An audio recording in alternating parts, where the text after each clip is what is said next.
proklamasi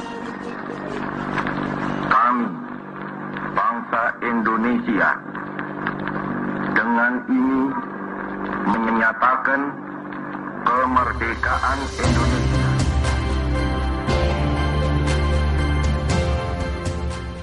Masa yang dinanti selama ratusan tahun itu akhirnya datang juga. 17 Agustus 1945, Indonesia menyatakan dirinya merdeka sebagai sebuah negara yang berdaulat.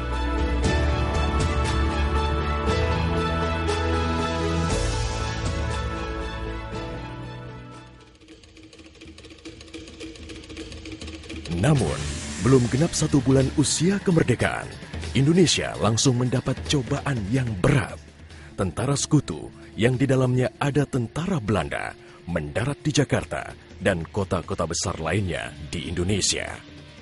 Bung Karno dan Bung Hatta berupaya melakukan upaya diplomatik untuk mendorong tentara sekutu bekerja profesional, hanya mengurus tahanan saja dan tidak mengutak-ngatik status kemerdekaan Republik Indonesia. Namun, upaya itu tidak membuahkan hasil. Bung Karno galau. Ia menghitung jika sampai terjadi peperangan, secara matematis tidak akan mungkin bisa mengalahkan sekutu. Persenjataan mereka jauh lebih lengkap dan keahlian militernya lebih memadai. Atas saran Jenderal Besar Sudirman, Bung Karno diminta mengirim utusan khusus kepada Roisul Akbar Nahdlatul Ulama, Hadratus Syekh Kiai Haji Hashim Asy'ari di Pondok Pesantren Tebu Ireng, Jombang. Tujuannya meminta fatwa Kiai Hashim tentang hukumnya berjihad membela negara yang notabene bukan negara Islam seperti Indonesia. Kiai Hashim lantas memanggil Kiai Haji Wahab Hasbuloh dari Tambak Beras, Jombang.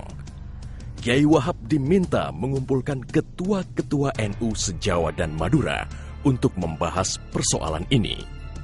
Bukan hanya itu, Kiai Hashim juga meminta kiai-kiai utama NU melakukan sholat istikharah, salah satunya Kiai Abbas dari Buntet, Cirebon, Jawa Barat. 21 Oktober 1945, seluruh delegasi NU se-Jawa dan Madura telah berkumpul di kantor pusat Ansor di Jalan Bubutan, Surabaya. Kiai Hashim memimpin langsung pertemuan tersebut dan kemudian dilanjutkan oleh Kiai Wahab.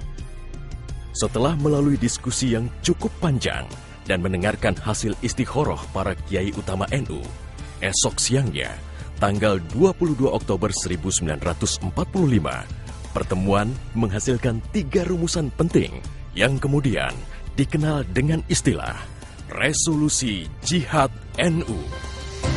Pertama, setiap muslim, tua, muda, dan miskin sekalipun, wajib memerangi orang kafir yang merintangi kemerdekaan Indonesia.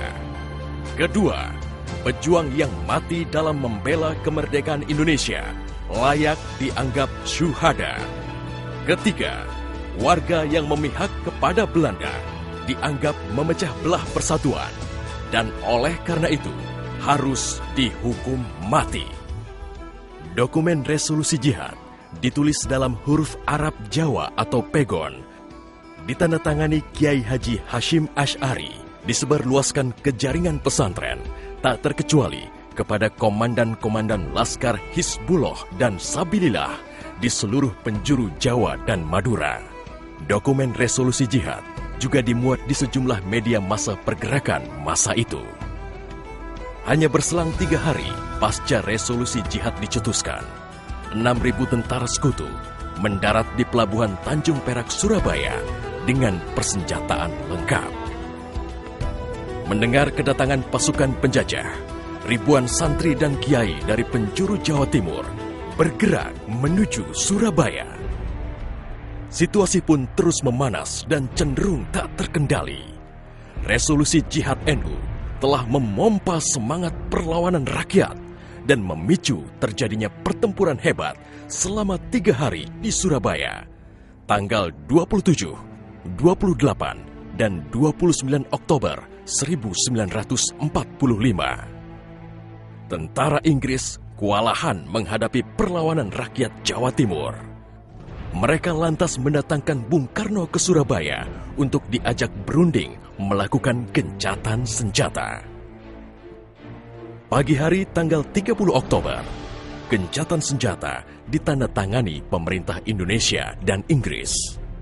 Namun, sore harinya terjadi insiden di Jembatan Merah yang menewaskan orang nomor 1 tentara Inggris di Surabaya, Jenderal Malabi. Gencatan senjata pun langsung berakhir. Pengganti Malabi, Jenderal Robert Munser, mengultimatum Laskar Pejuang dan tentara Indonesia agar menyerahkan senjata kepada Inggris paling lambat 10 November 1945. Jika tidak, Inggris mengancam akan membumi hanguskan Surabaya. Mendengar ancaman itu, para komandan Laskar Hizbullah, Sabilillah, Mujahidin, TKR, dan para santri marah besar. Seorang pemuda bernama Sutomo atau yang dikenal dengan Bung Tomo sowan kepada Kiai Hashim. Ia meminta izin kepada Kiai Hashim untuk menyiarkan dan menyebarluaskan resolusi jihad melalui radio. Bismillahirrahmanirrahim. Merdeka! Saudara-saudara penduduk kota Surabaya, kita semuanya telah mengetahui bahwa hari ini tentara Inggris telah menyebarkan pamflet-pamflet yang memberikan suatu ancaman kepada kita semua. Kita diwajibkan untuk dalam waktu yang mereka tentukan menyerahkan senjata-senjata yang telah kita rebut dari tangannya tentara Jepang. Tetapi inilah jawaban kita. Selama banteng-banteng Indonesia masih mempunyai darah merah yang dapat membuat secari kain putih, merah kain putih, maka selama itu tidak akan kita mau menyerah kepada siapapun juga. Allahu Akbar, Allahu Akbar, Allahu Akbar. Merdeka! Pertempuran 10 November membuat malu tentara Inggris. Target mereka menguasai Surabaya dalam waktu 3 hari tak terbukti. Bahkan di hari yang kedua, Inggris kehilangan Jenderal Robert Munser. Artinya, dalam 1 bulan menghadapi arek-arek Surabaya, mereka sudah kehilangan 2 jenderal terbaiknya. Perang Surabaya berlangsung selama 3 minggu. Takbir dan pekik merdeka menggema selama pertempuran berlangsung. Meski pada akhirnya Surabaya jatuh ke tentara Inggris, namun Inggris mengalami kerugian yang cukup besar. Ribuan serdadu terlatihnya tewas, termasuk 300 serdadu Gurkha Inggris dari India dan Pakistan yang membelot ke Indonesia setelah tahu lawan mereka adalah para ulama Islam dan santri yang sedang berjihad membela negaranya. Korban di pihak Indonesia sendiri, 60.000 tentara, laskar, para santri, sukarelawan, dan rakyat Surabaya gugur sebagai syuhada.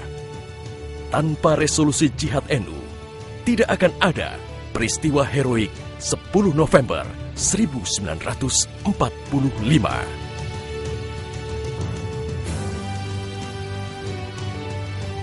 Artinya silahkan, mari kita berperang.